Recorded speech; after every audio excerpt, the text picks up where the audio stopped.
Good girl.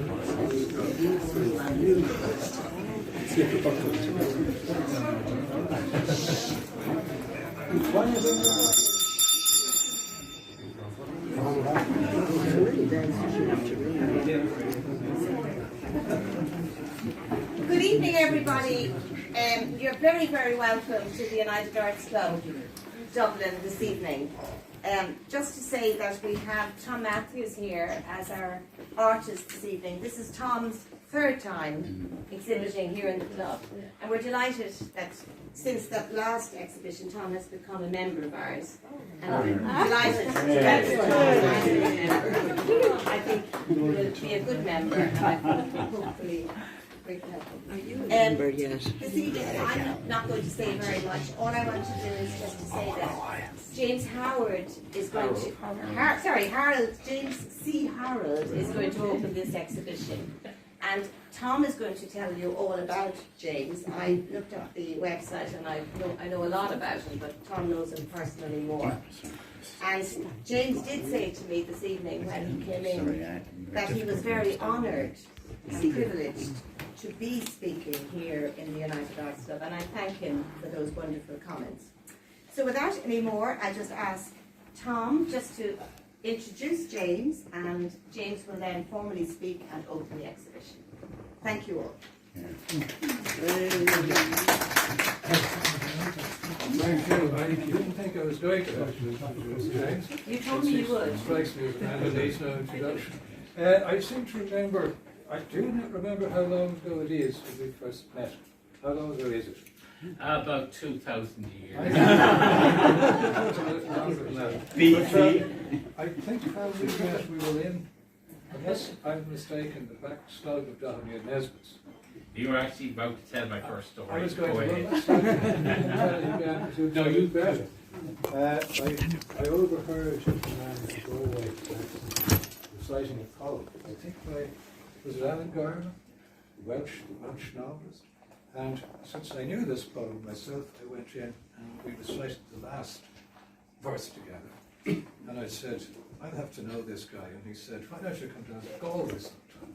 And this has led to me coming down to Galway endless times. And to the two of us becoming, like great pals, apart from the occasional scream and row, which we're not going to have tonight. But anyway, he's a man. We probably will actually.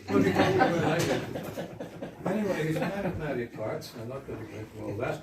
I'm just going to ask him to formally open this exhibition, because I'm not a speaker, and a picture paints 1,000 words, and there's thousands of words on the wall there. So I'll let James do the talking. Okay? Thank you, James.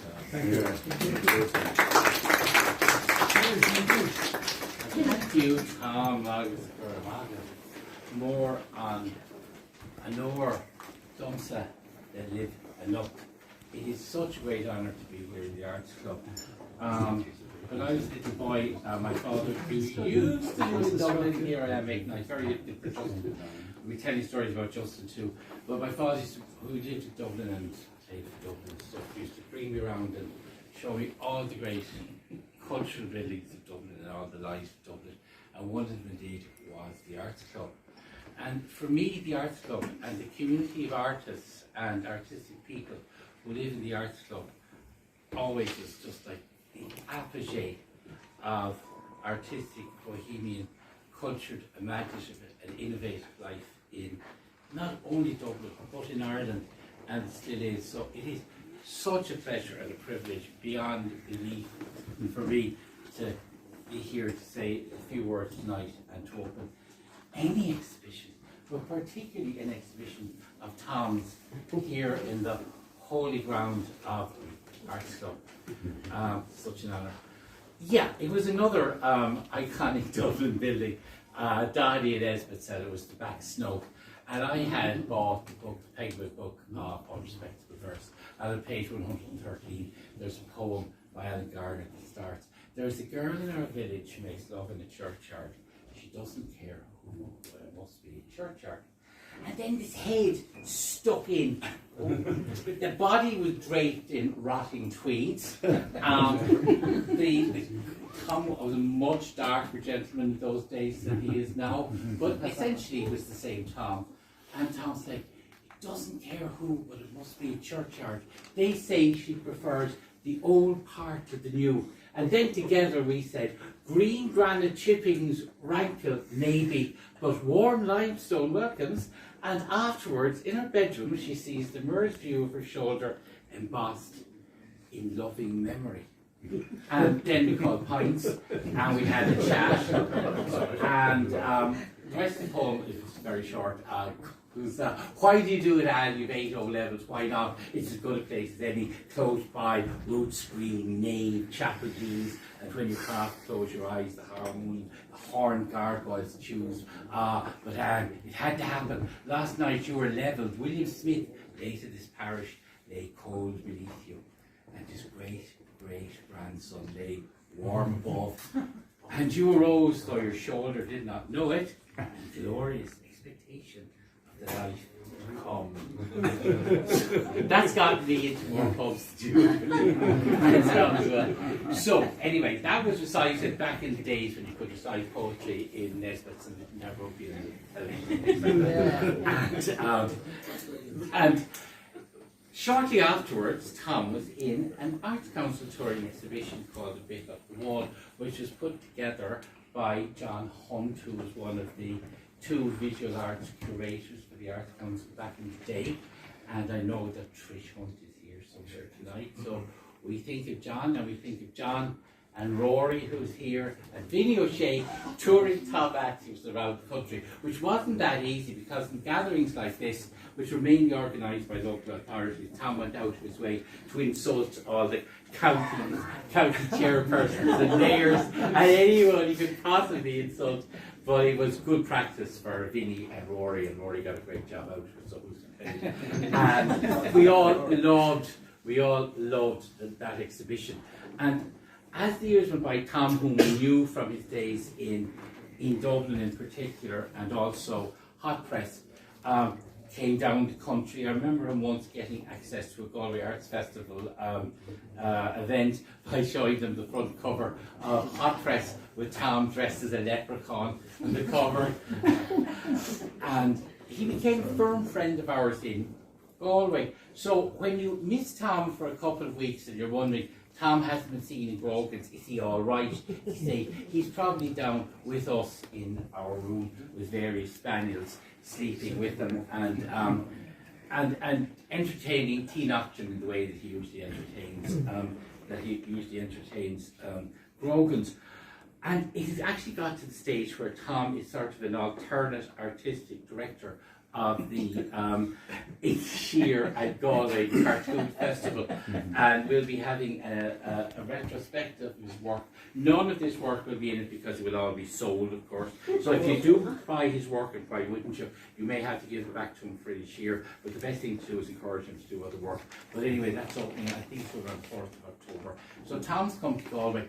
And he often exhibited for me when I was county arts officer in the sort of places that he characterised in a cartoon he drew for David Hanley back in the day, the Sunday Tribune, which was like a rural festival, which was heifer strangling in the big field.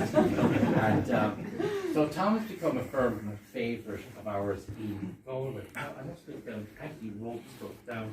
It's mainly terrible stories about Tom, but I think I can tell you individually, one by one. But Tom's career, like indeed the career of most of us, I suppose, was carried on just from success to success to success. The Irish Times in particular, genuinely, Tom's cartoons, the cartoons in the Irish Times for several years, it was the most amazing thing. You could hear the whole of civilised Ireland laughing on a Saturday morning. And the cartoons were great, they were beautifully drawn, the gags weren't too complicated, but they were just pitched in exactly the right place where most people would get them and enjoy them and be clever about them.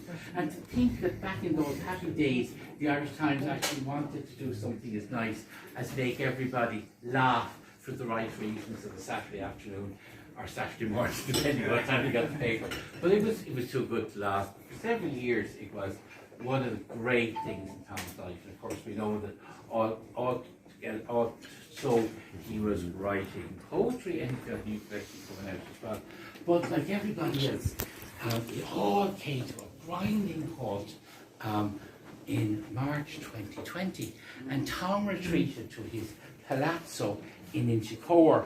And you know, the ranch, he became a rancher, and it actually was sort of suitable too, because I remember Tomás McConnell telling me back in the day, because Tomás McConnell, the theatre director, was from that part of Oriel up in Louth, where Tom Mathews' father and his uncles came from.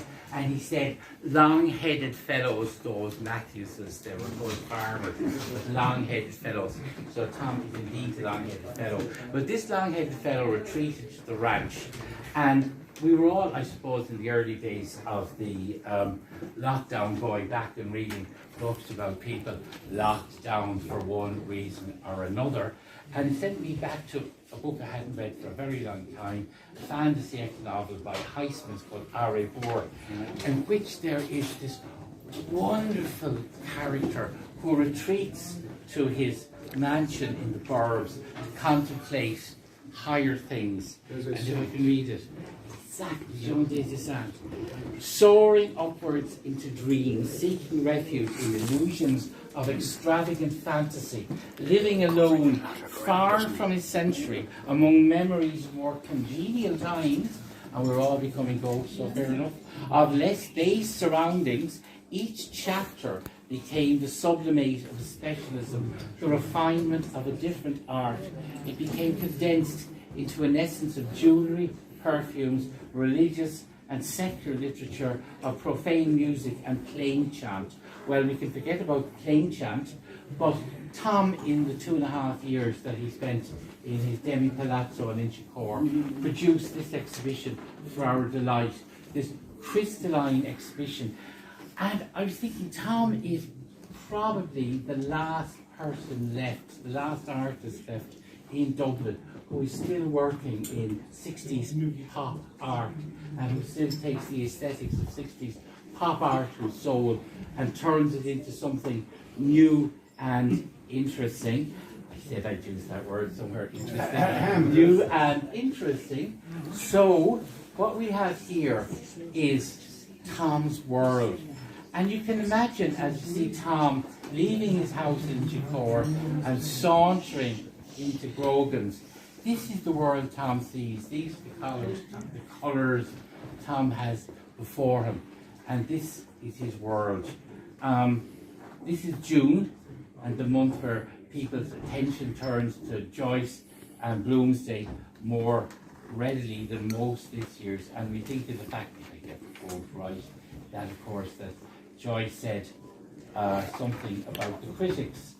And I think, to paraphrase Joyce, I think Tom's work, and particularly this exhibition, will keep the art critics busy for 100 years.